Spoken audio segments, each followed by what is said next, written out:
दूसर के अपन बना लेबो छोरा रे शादी रचा लेबो दूसर के अपन बना लेबो। आगे जो दिला जरा ठीक है तू कराही नहीं कोई झमेला है। अच्छा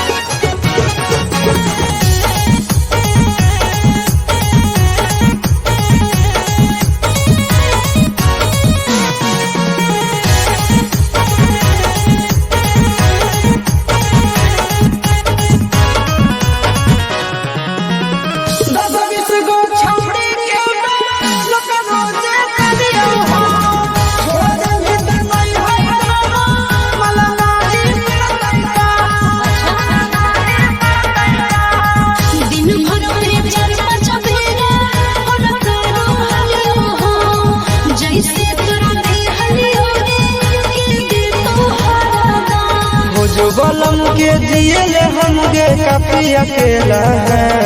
आगे छोड़ी फसाना तो हमारा तू मिलन के खेला है।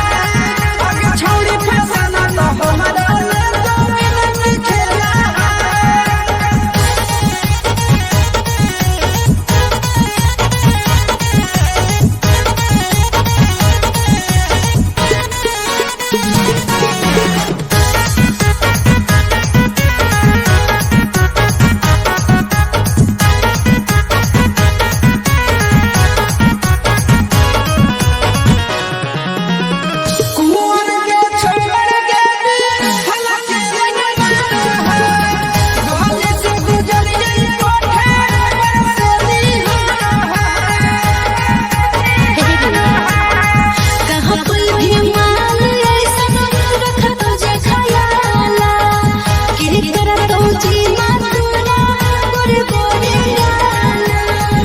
तो मिस गे चिंटू आशीष गे माल के मेला है। आगे छोड़ी फसाना तो हमारा तू मिलन के खेला है।